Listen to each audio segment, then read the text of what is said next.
बार की बात है, एक गांव में रामू नाम का किसान अपनी पत्नी के साथ रहता था। उसके पास में 2 बैल और अपना एक छोटा सा खेत था, जिस पर वो रात दिन मेहनत करता था। तब कहीं जाकर उसे खाने जितना अनाज उगा पाता। रामू गरीब होने के साथ साथ ईमानदार भी था। रामू की पत्नी हमेशा अपने भाग्य को कोसती रहती। न जाने किस जन्म के पाप भोगने पड़ रहे हैं, जो इतनी गरीबी उठानी पड़ रही है। न जाने भगवान अपनी किस दिन सुनेंगे। अरे भाग्यवान, अपन कर्म के अलावा और कर भी क्या सकते हैं। देना नहीं देना ये सब तो ऊपर वाले के हाथ में है। अपने सोचने से क्या होगा। कह तो तुम सही रहे हो, मगर 2 साल से अपने गांव में ठीक से बारिश नहीं होने के कारण फसल खराब हो रही है। गांव में बाकी किसानों के पास तो गाय भैंस है, जिससे उनका तो गुजारा चल जाता है, मगर अपने पास तो केवल एक छोटे से खेत के अलावा कुछ भी नहीं है। और बारिश नहीं होने के कारण उस खेत में भी फसल नहीं होती। पता नहीं इस बार भी क्या होगा। हाँ, ये बात तो तुम सही कह रही हो। पिछले 2 साल से ठीक से बारिश नहीं होने के कारण फसल बर्बाद हो रही है। और अब तो कुएं भी सूखने लगे हैं, उनमें भी पानी अब कम बचा है। पता नहीं इस बार खेती में क्या होगा, ये तो ऊपर वाला ही जाने। चलो भाग्यवान, अब मैं चलता हूँ। रामू रोज की तरह अपने दोनों बैलों को लेकर अपने खेत की ओर निकल पड़ता है। रामू भले ही गरीब था, मगर बहुत ईमानदार था। वो दूसरों का भला ज्यादा सोचता था और वो हमेशा अच्छे कर्म करने की समझ रखता था। और फिर रामू खेत पर पहुंचकर खेत पर मेहनत और लगन से काम करने लगता है।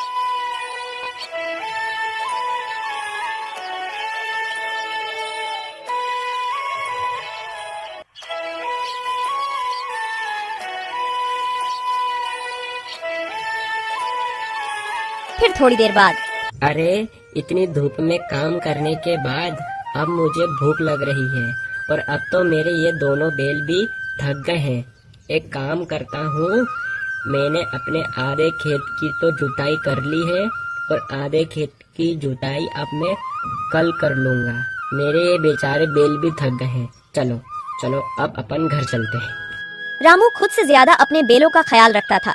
वह अपने बैलों से ज्यादा काम नहीं करवाता और रामू अपने घर पहुंच जाता।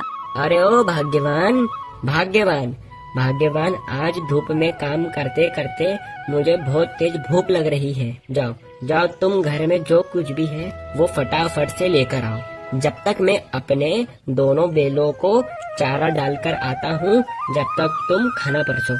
इतने ही बीच में उन्हें एक आवाज सुनाई देती है। ये किसकी आवाज है? वह दोनों बाहर निकलकर देखते हैं तो एक साधु महाराज उनके घर के बाहर भिक्षा मांगने के लिए खड़े होते हैं। जो कुछ भी घर में हो, चावल, गेहूँ, बाजरा, दाल, वो मुझे दे दो बेटा। अरे साधु महाराज, हम सब पहले से ही इतने गरीब हैं। हम जैसे तैसे करके अपना जीवन गुजार रहे हैं। ऐसे में हम तुम्हें कहाँ से दान दें? गरीब किसान की स्थिति देखकर बाबा जी समझ चुके थे और बोले, कोई बात नहीं बेटा, कोई बात नहीं। ठीक है बेटा, अब मैं चलता हूँ। मैं किसी और घर से भिक्षा मांगकर खा लूँगा। अरे भाग्यवान, अपने घर में बाबा को देने लायक कुछ भोजन है क्या? क्या अपने घर में कहाँ से आएगा? अपने घर में बाबा को देने लायक कुछ भी नहीं है। केवल थोड़े से चावल थे जो तुम्हारे लिए बने हैं। अगर वो बाबा को दे देंगे तुम्हें भूखा रहना पड़ेगा। रुकिए बाबा, भाग्यवान जाओ, जो मेरे हिस्से का भोजन है वो जाकर बाबा को दे दो। मगर फिर तुम क्या खाओगे? अगर बाबा को तुम भोजन दे दोगे, फिर घर में एक अन्न दाना तक नहीं है। तुम्हें भूखा रहना होगा। उसकी चिंता भाग्यवान तुम मत करो, मैं तो भूखा रह लूँगा। मगर बाबा को मैं अपने घर से भूखा जाने दूंगा तो मेरे गले से वैसे भी खाना नहीं उतरेगा। जाओ, तुम बाबा के लिए वो भोजन ले आओ।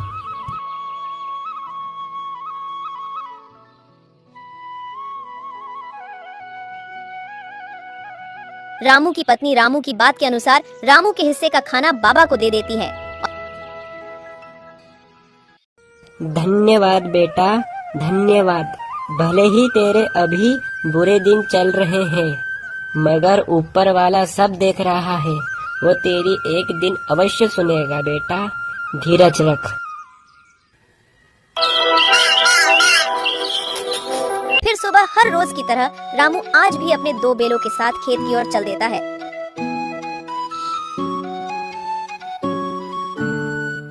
अपने खेत की जुताई कर ही रहा था तो फिर इतने में एक अमीर व्यक्ति रामू के खेत के किनारे से गुजर रहा था और रामू के पास आकर कहता है, अरे भाई, यहाँ आसपास कहीं पानी है क्या? भाई साहब, यहाँ से कुछ ही दूर पर एक हैंडपंप है, जाकर आप वहाँ से पानी ले लो। अरे भाई, तुम बड़े मेहनती दिख रहे हो, तुम इतनी मेहनत क्यों करते हो? मैं अपने और अपनी पत्नी के लिए भोजन और कपड़े कमाने के लिए इतनी मेहनत करता हूँ।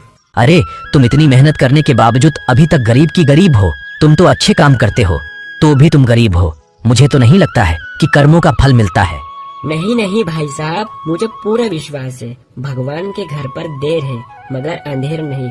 जो अच्छे कर्म करेगा उसे अच्छे कर्म का फल अवश्य मिलेगा। देर से मिलेगा मगर मिलेगा जरूर। शायद मुझे अभी नहीं मिला मगर एक दिन अवश्य मिलेगा। रामू की बात सुनकर अमीर व्यक्ति हंसता और वहाँ से चलता बना।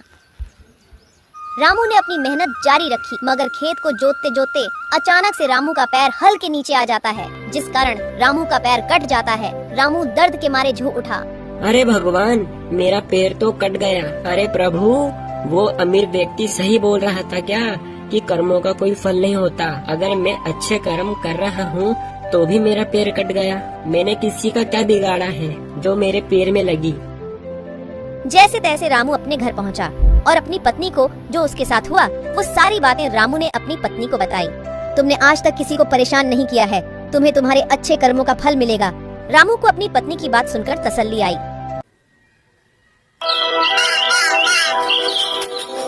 फिर अगले दिन रामू जख्मी होने के बाद भी अपने दोनों बैलों को खेत की ओर ले जाता है।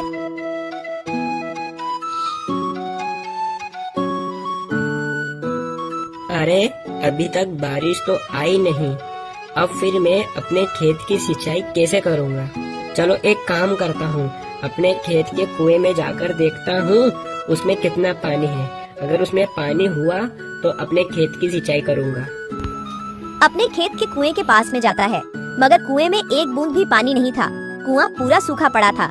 अरे मेरा खेत का कुआं तो पूरी तरह से सूख गया। अरे भगवान, ये कैसी परीक्षा ले रहे हो? घर में अन्न का एक दाना नहीं और अब तो मेरा कुआं भी सूख गया है। इस बार खेती में कैसे करूँगा भगवान? एक काम करता हूँ, मैं अपने कुएं के अंदर जाकर खुदाई करता हूँ, अगर पानी निकल जाए। हे भगवान, कृपा करना प्रभु। इतना कहकर रामू कुएं के अंदर उतरकर खुदाई शुरू करता है।